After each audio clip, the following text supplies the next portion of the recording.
नमस्कार, एक बार फिर स्वागत है आप सभी का मेरे आज की नई वीडियो में, जहां हम बात करने वाले हैं स्लिप डिस्क की। इसको बल्जिंग डिस्क भी कहा जाता है। वीडियो शुरू करने से पहले मैं आपको बता दूं कि इस वीडियो के 4 पार्ट होने वाले हैं। पहले पार्ट में हम बात करेंगे कि स्लिप डिस्क क्या है और इसके क्या रीज़न्स हैं। दूसरे में मैं आपको बताऊँगा कि क्या क्या स्लिप डिस्क के लक्षण हैं, आप कैसे पहचान पाएंगे कि आपको स्लिप डिस्क है या नहीं। तीसरे पार्ट में हम बात करेंगे कुछ ऐसे मूवमेंट्स की जो कि आपको अवॉइड करने हैं अगर आपको स्लिप डिस्क है तो, नहीं तो इन मूवमेंट्स की वजह से आपकी बीमारी, आपकी समस्या थोड़ी बढ़ सकती है। चौथे पार्ट में मैं बताऊंगा कि कौन सी एक्सरसाइजेज आपको करनी है जिससे आपको स्लिप डिस्क के अंदर आराम मिलेगा, साथ ही साथ आप इस समस्या को दूर कर पाएंगे। तो आइए शुरू करते हैं हमारा आज का वीडियो। अगर आपको सिर्फ आसन देखने हैं तो आप सीधा स्क्रॉल करके वीडियो में इस टाइम पर चले जाइए जो मैंने ऊपर स्क्रीन पर लिखा है, आप सीधे एक्सरसाइजेस पे पहुंच जाएंगे। नहीं तो मेरे साथ इस पूरे वीडियो में बने रहें। हमारे शरीर को सहारा देने के लिए बैकबोन मौजूद होती है, पर एक ये हड्डी ना होकर एक कई सारी हड्डियां होती है छोटी छोटी, जो मिलकर हमारे को सपोर्ट देती है।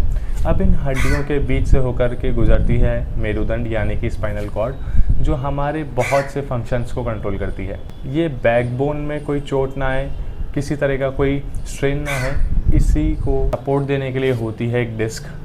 हमारे शरीर में ऑलमोस्ट 23 डिस्क मौजूद होती हैं। अब ये जो डिस्क है, इनका मेन काम क्या होता है कि हम जो भी रोज़ाना एक्टिविटी करते हैं, जैसे चलना, दौड़ना, घूमना, झुक के सामान उठाना या कुछ भी, इससे हमें शॉक लग सकता है। इस शॉक को रेसिस्ट करने के लिए ये डिस्क यानी गद्दियाँ मौजूद होती है। अब अगर किसी भी कारण ये डिस्क अपना काम अच्छे से ना कर पाए तो हमें दर्द होना शुरू हो जाता है और हमारी जो डेली रूटीन की एक्टिविटीज़ हैं उन पर असर पड़ने लगता है। इनके रीज़न्स क्या हैं? 4 मेजर रीज़न्स हैं। पहला है बढ़ती हुई उम्र यानी कि एजिंग, दूसरा है मोटापा, तीसरा होता है अगर आपको कोई एक्सीडेंट हुआ हो, कोई एक्सीडेंटल इंजरी अगर आपको है तो वो एक मेजर रीज़न हो सकता है। कोई भारी सामान आपने उठा लिया हो, उस वजह से आपको कोई झटका आ गया हो तो वो हो सकता है। चौथा है स्मोकिंग यानी कि धूम्रपान। जब आप स्मोकिंग करते हैं तो आपके शरीर में जो निकोटीन जाता है वो हमारे डिस्क के लिए बहुत ज़्यादा हार्मफुल है। 2 कॉमन स्लिप डिस्क की समस्या होती है, एक होता है L4 L5 डिस्क और दूसरा होता है L5S1 डिस्क। जिनको ये पेन होता है, अगर वो डायग्नोस कराएंगे तो उनको पता चल जाएगा कि उनको किस एरिया में इस डिस्क की समस्या है। अब बात करते हैं कि अगर आपको पता ही नहीं है कि आपको स्लिप डिस्क है तो आपको कौन से ऐसे सिम्टम्स देखने हैं जिनसे आपको पता लग जाए कि आपको ये समस्या है। सबसे पहले आपको देखना है कि आपके जो आर्म्स हैं, जो आपके कंधे हैं, इनमें झंझनाहट होती है या ये बहुत जल्दी सुन्न हो जाते हैं, या आप अगर बहुत लंबे समय तक खड़े रहते हैं तो आपके कमर में यानी पीठ में दर्द होना शुरू हो जाता है। तीसरा, आपके जो मांसपेशियां मसल्स हैं उनमें थकावट रहती है। चौथा है जो एक साइटिका पेन होता है, उसमें मैं एक नया वीडियो बनाऊंगा। उसमें आपके किसी एक पैर में स्पेशली पीछे हिप में तेज तीखा दर्द होता है, उसका भी कारण आपकी बल्जिंग डिस्क हो सकता है। तो ये 4-5 जो लक्षण मैंने आपको बताए हैं वो आपको देखने हैं, और अगर आपको ये लक्षण लगते हैं तो आप तुरंत डॉक्टर से मिलिए और डायग्नोस करवाइए, क्योंकि कोई भी बीमारी को ठीक करने से पहले उसकी राइट डायग्नोसिस होनी चाहिए। क्योंकि कई बार क्या होता है, हमारे को जो लक्षण दिखाई दे रहा होता है उसका कारण कुछ और होता है और हम उसके ऊपर कुछ और इलाज करना शुरू कर देते हैं। तो डॉक्टर से ज़रूर मिले, उनसे सलाह लें, जो भी आपके टेस्ट होंगे CT स्कैन, MRI, तो वो ज़रूर करें ताकि आप जान पाएँ कि आपको किस डिस्क में समस्या है और उसकी सीवियरिटी कितनी है। ये टेस्ट कराने के बाद आपको पता लग जाएगा कि आपको माइल्ड, मॉडरेट या सीवियर समस्या है। जो आसन एक्सरसाइजेज में आज आपको कराऊंगा वो माइल्ड से लेकर मॉडरेट तक ही करनी है, लेकिन जिनको सीवियर पेन है जिसमें मेनली क्या होता है कि आपकी जो डिस्क की जेली है वो बाहर टूट के निकल जाती है, जो कि काफ़ी सीवियर केस होते हैं। ऐसे पेशेंट का उठना, बैठना, चलना बहुत काफ़ी मुश्किल हो जाता है। उनको ही एक्सरसाइजेज नहीं करनी है। तो अपने शरीर को पहचानिए, आप देखिए आपका शरीर कितना केपेबल है और फिर ही ये एक्सरसाइज प्रैक्टिस कीजिए। तो अब आगे बढ़ते हुए हम अपनी एक्सरसाइजेज स्टार्ट करते हैं।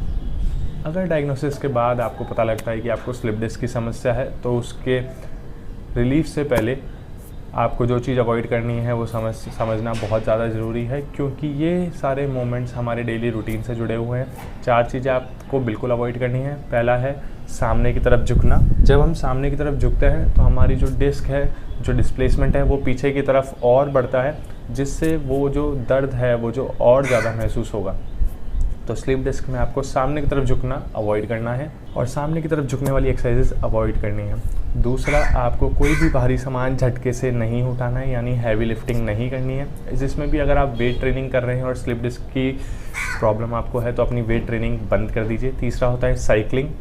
साइकिलिंग जब भी हम करते हैं तो उसके मूवमेंट के कारण हमारे को स्लिप डिस्क की समस्या बढ़ सकती है, तो आप ध्यान रखिए कि आप साइकिलिंग ना करें। वैसे साइकिलिंग बहुत अच्छी है लेकिन स्लिप डिस्क में आपको अवॉइड करनी है। चौथा होता है क्रंचेज या सिटअप्स लगाना। आप कहीं भी जिम गए होंगे, हमारा जो एब्डोमेन है उसके लिए हम एक्सरसाइज करते हैं जिसमें हमारे को क्रंचेस लगाने होते हैं, तो वो क्रंचेस आपको अवॉइड करने हैं। तो ये चीज़ें आप अवॉइड कीजिए। अब क्या करना है हम ये जानते हैं। आइए शुरू करते हैं हमारा एक्सरसाइज का आज का इस सेशन, जिसमें मैं आपको बताऊंगा कुछ योगाभ्यास, कुछ योगासन जो कि आपको स्लिप डिस्क में बहुत ज़्यादा आराम देंगे। सबसे पहला आसन है मार्जरी आसन, जिसको कहते हैं कैट काउ पोज। कैसे करते हैं इसको? आप नॉर्मल टेबल टॉप पोजीशन में आ जाइए। अपने दोनों हाथों को इस तरीके से कंधे की सीध में खोल दीजिए। दोनों पैर भी आपके अपने हाथ की सीध में खुले हुए हैं। पीठ एकदम सीधी, कमर बिल्कुल सामने, फुट आपके बिल्कुल ऐसे फ्लैट ही रहेंगे। सांस लेते हुए डाउन, कमर बिल्कुल आपकी बेंड। इन्हें एक्सहेल करते हुए ऊपर, सांस लेते हुए डाउन, सांस छोड़ते हुए। अपनी कमर को बिल्कुल मूव करना है, अप एंड डाउन आपको फील होगा। आराम आराम से करिए। अपनी गर्दन को थोड़ी की तरफ लगाने की कोशिश कीजिए जब आप कमर को नीचे लेके आ रहे हैं। इनहेल करते हुए ऊपर और सांस छोड़ते हुए नीचे। धीरे धीरे फील कीजिए इस एक्सरसाइज को, बहुत अच्छा मसाज देती है एक्सरसाइज आपकी कमर में। कम से कम 10 से 15 बार धीरे धीरे आपको ये एक्सरसाइज करनी है। सिर्फ कमर का मूवमेंट होगा।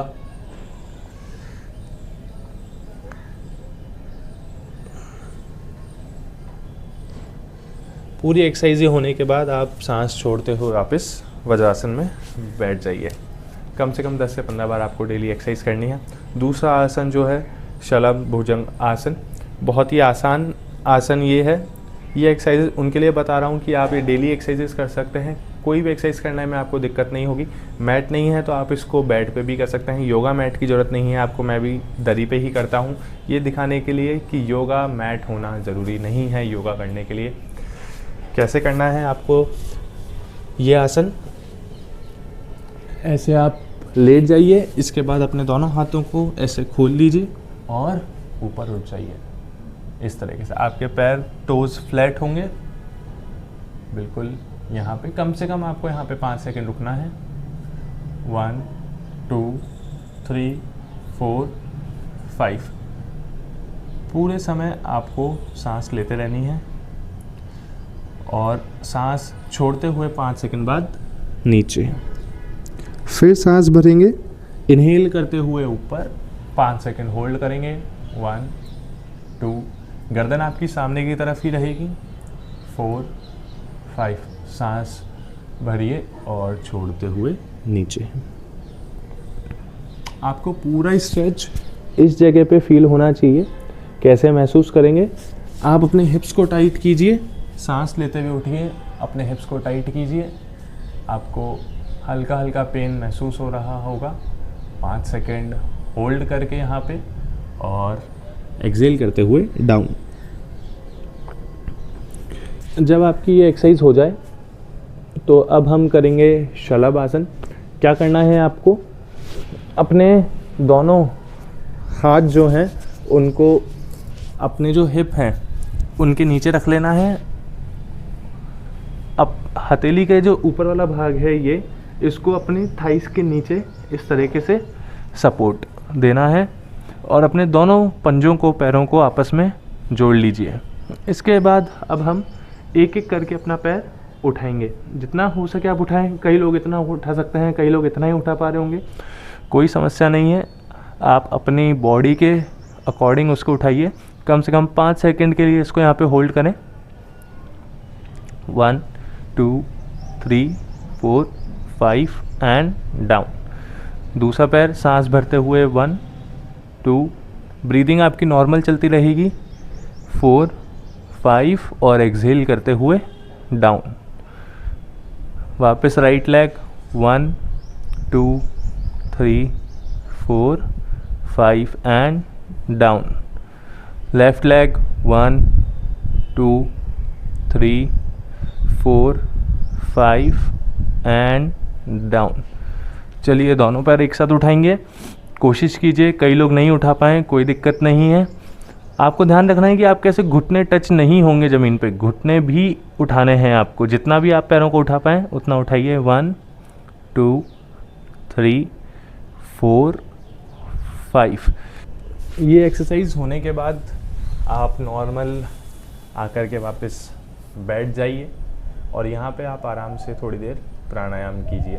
ये 3-4 एक्सरसाइजेज हैं जो आपको डेली करनी है। डेली नहीं तो हफ्ते में कम से कम 4 दिन इनको करने का ज़रूर ट्राई कीजिए। यही एक्सरसाइज आपको डॉक्टर भी बताएगा अगर आपको मीडियम मॉडरेट लेवल का स्लिप डिस्क है। आशा करता हूँ आपको आज का मेरा वीडियो पसंद आया होगा। लाइक कीजिए इस वीडियो को, सब्सक्राइब कीजिए मेरे इस चैनल को। मैं फिर मिलूँगा एक नई वीडियो में जहाँ हम बात करेंगे स्वस्थ रहने की। तब तक स्वस्थ रहें, खुश रहें।